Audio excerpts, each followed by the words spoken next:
Hey everyone, welcome back to the channel, and today we're comparing two of the most popular platforms for beginner investors. We have SoFi Investing and Robinhood. So whether you're starting out or looking to switch platforms, this video will break down the key difference in features and fees, who each one is best for. So let's get into it. So let's start by explaining what does these two do. So these two are SoFi. So we'll start with SoFi. SoFi Investing is part of the broader SoFi financial ecosystem. It offers both active and automated investing, including retirement accounts. And Robinhood, on the other hand, so we have Robinhood here. It had made the name for itself with commission-free trades and mobile-first experience, ideal for active stock and crypto traders. Now let's talk about user interface and like my general experience with them. So both platforms are super beginner friendly. Robinhood has a slick minimal interface that's fast and easy to use, especially on mobile. It's pretty good.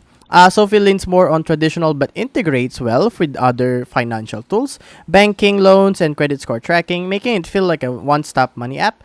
And let's talk about the features here. So let's talk about Robinhood first. So Robinhood has real-time stock, ETF, and crypto trading.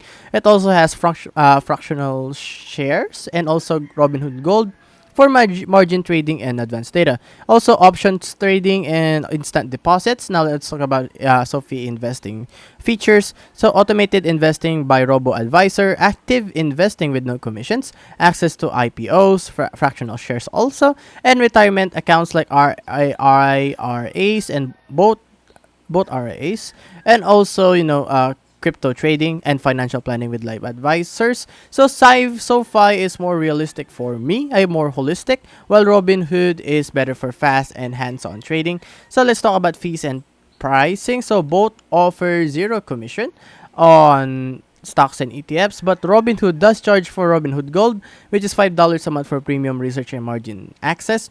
While SoFi Robo Advisor is free, there are no minimum account minimums. Financial planners also come at no extra cost, a big plus for beginners. So let's talk about use cases and who use it for. So Robinhood is best for traders who want a simple, fast mobile experience, anyone interested in options or crypto, investors who check the markets daily, and SoFi Investing is great for new investors who want guidance and automated portfolios, people looking to manage everything banking plus investing in one place, and long-term retirement plans using RRAs. So let's talk about their alternatives and counterparts. So if neither platform feels right, here are a few alternatives. So we have Webull pala. Webull. So we have Webull here. It is, more advanced tools, charts, and great for active traders.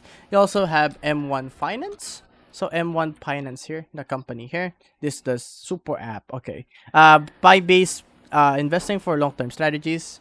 And you also have Fidelity. So Fidelity is pretty good. Great for serious investors with robust research tools.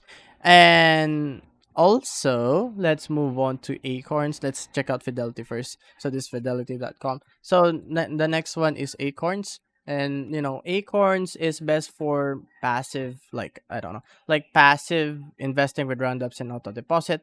So let's talk about conclusion. For me, SoFi and Robinhood both make investing accessible, but they serve different needs. If you need fast-paced, trading app, go with Robinhood. If you're looking for long-term financial partner with more services, I would recommend SoFi because it might be the better choice for that specific purpose. Now, if this helped you decide, give it a thumbs up and hit that subscribe button and let us know in the comments which one are you using to grow your money. And I'll see you guys on the next one. Bye bye.